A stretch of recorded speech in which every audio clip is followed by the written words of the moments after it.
You have this Gerontion who is incapable of acting. You've got Dante's Beatrice who is able to accept all her guilt. And here you have Gerontion who is constantly trying to be in a process of self-justification. I could go on and on, my dear students, but I realize that I shall have to talk about another important poem, which is what we are now going to do, and that is the journey of the Magi. Let me tell you in a minute what it all is about. A journey, of course, you know. Who are the Magi? Very quickly, let's go back to Christ's birth in Bethlehem. Let's go back to the three wise men. Different stories have different interpretations. Were they kings? Were they wise men? Were they common people? We are not going to go into all those detailed interpretations. But according to Eliot, they were the Magi. And who are the Magi? Magus is a Greek word, which means wise man. And the plural of that is Magi. You know, this kind of plural is gradually dying out in the English language. But some of you might remember that the plural of radius is radii, the plural of focus is foci, and so on. The plural of stadium is stadii. I could go on and on with these unusual plurals. The English language has taken these words from other languages, Greek, Latin, French, whatever. And then what the English language has done, it has retained the original plural form. Okay? And that is why the Magi, the plural form of the word magus, which means wise man. Now, with three wise men, remember, they saw a star. They were led by the star to Bethlehem. And they reached Bethlehem and found that a child has been born in a manger. The child, later on, who would be known as Jesus Christ. This poem traces the journey of the Magi. It is again a monologue. One of the wise men is later on speaking about his experiences.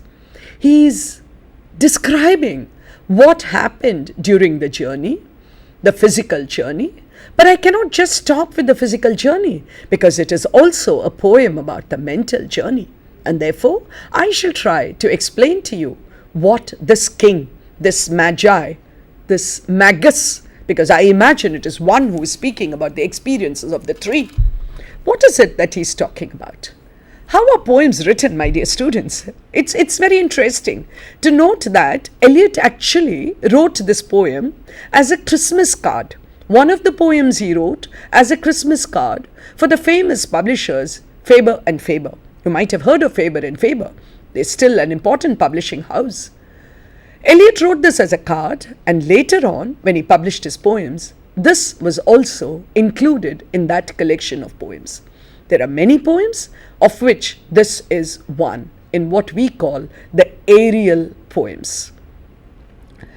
This is a physical journey. Let's look at the poem.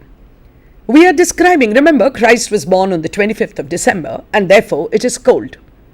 A cold coming we had of it, just the worst time of the year, for a journey, and such a long journey. I want to draw your attention that the journey here is not merely the physical journey, it is also the mental journey, and therefore it is a long journey. It is winter, the worst time of the year. It was deep, the way was deep, and the weather sharp. What season is it? Let me repeat it again. The very dead of winter. An awful time to be traveling. And remember, we are talking about long ago, 2000 years ago. We are not talking about traveling by air-conditioned cars or planes or trains or what have you. We are talking about these people probably walking and walking, and it was winter. What did they travel on? Let me remind you that Eliot is a European, is an Englishman who has also lived in the US. But he's talking about Bethlehem. And where is Bethlehem, my dear students? Please remember, we are talking about Asia. And when we are talking about Asia, what is the animal that comes to your mind, that part of Asia? What is the camel? An important vehicle, right? An important animal in the desert. So these people are traveling by camels. They have all kinds of problems. They have weather problems. And in addition to the weather problems, my dear students, look at the poem.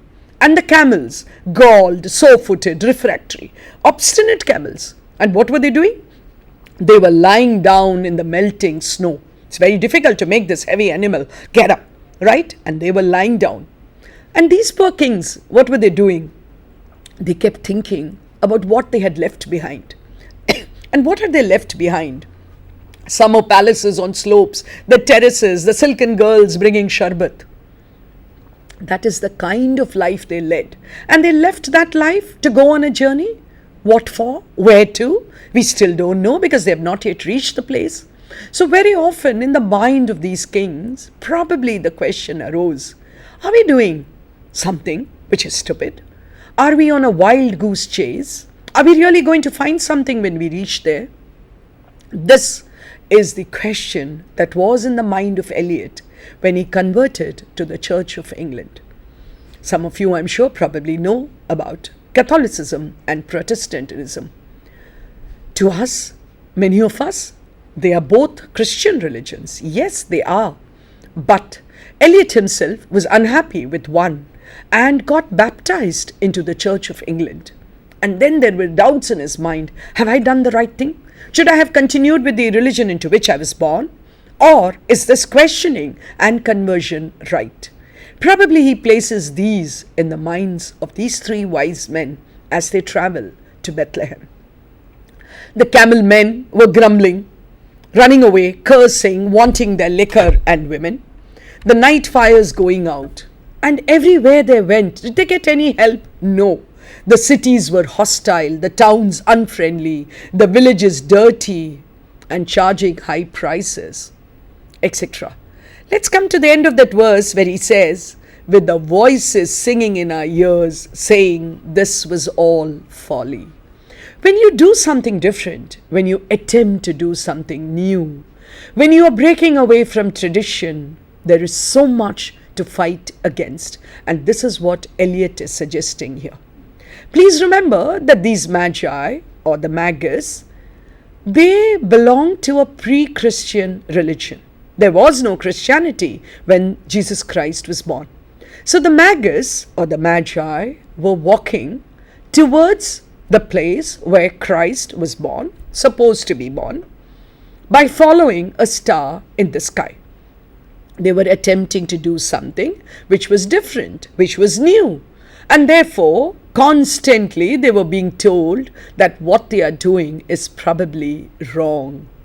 With voices singing in our ears saying that this was all folly. But they didn't stop. They continued to go.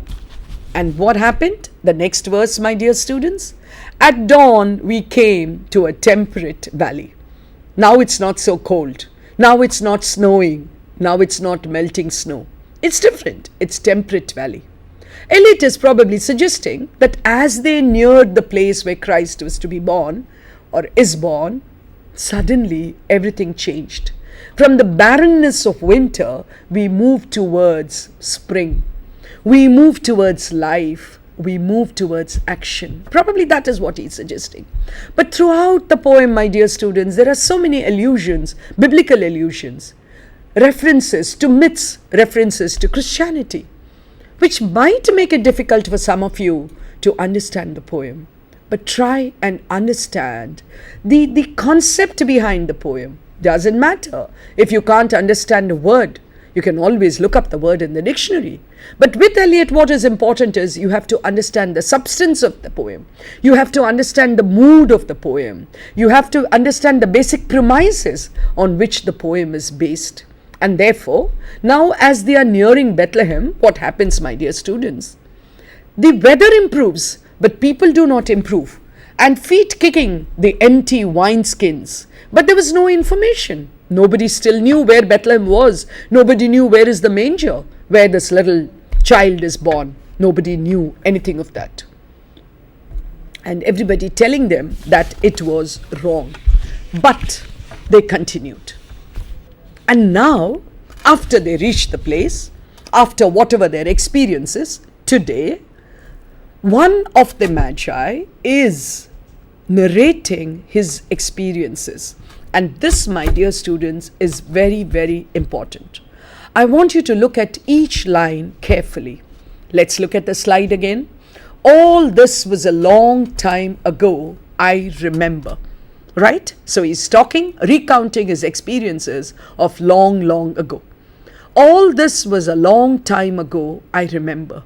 Sometimes when someone asks you, and I'm in school you must have written essays, if I could live my life again, right? All of us have attempted an essay like that. And some of us say, if I could live my life again, I would love to live it exactly the way I lived. And some of us would say, no, I want to make these changes in my life. The Magus here is telling us, all this happened a long, long time ago, but I would do it again. If I had to live my life again, I would be ready to take on such a hazardous, dangerous, difficult, filled with all kinds of problems. I would like to take that journey again. Look at that, my dear students. The repetition, but set down this. Set down this. Right? Twice he says it. I don't want you to misunderstand me. I want to emphasize. This is what the Magus is telling us. I want you to clearly understand that if I were to be given an opportunity, I would like to do this again. But there is a doubt in my mind, says the wise man, the Magus. What does he say? Were we led all that way for birth or death? Please understand. Were we led all that way for birth or death? What was the birth? The birth of Jesus Christ, and hence the birth of Christianity. But at the same time, my dear students, there was death. It's like saying that for a plant to be born, right? What happens? The seed has to die. For a chick to be born, the egg has to die. So you understand, for any birth, there has to be a death. In the same way, he says, I know it was a birth, but wasn't there a death of some kind? What is that death? My earlier religion, my beliefs, all kinds of things which were associated with my life till now, all that has to die. There was a birth, certainly. We had evidence, and no doubt there was a birth, certainly, because we saw the child in the manger, and therefore we knew that there was a birth. We had evidence and no doubt. I have seen birth and death, but I thought they were different. This birth was hard and bitter agony for us, like death, our death, because a part of me has to die. In case I want to accept what is new. What is new? The religion that is going to come with the birth of Christianity. And when they come back home, all their subjects believe in the old religion. The Raja and the Praja, the king and the subjects should have the same beliefs. But here, the subjects believe in the old religion, and the kings, the Magi, the Magus, want to believe in a new religion. And therefore, what is the hope that they now have? And that is, I should be glad of another death. The death that he is talking here about is the physical death. My dear students, in the course of 1 hour, I have attempted to take you through the characteristics of 20th century, basic characteristics of the literature of the period, which were influenced by the socio-political economic conditions of the 20th century. I brought you to Eliot, who is an important voice. Very quickly, I talked about his other writings, like his plays and his criticism, brought you to his poems, and then, as representative, I took 2 of his major poems. Probably for some of you, they are prescribed in your syllabus. Maybe for some of you, you'll go back home now and read them. But remember, my dear students, reading poetry is a pleasure in itself. And I'm sure through these lectures, we hope to be able to whet your curiosity to become more appreciative of literature, not only in the English language, but literatures from all over the world. Remember, what we are doing here is only to give you an inkling, just to open maybe a box, not a Pandora's box, because all that we are giving you here is wonderful reading ability, reading scope, and increasing your interest in reading, studying, and maybe later some of you are going to become poets like T.S. Eliot. I hope you've enjoyed this lecture as much as I have enjoyed in delivering it. Happy reading and all the best for your exams. Thank you.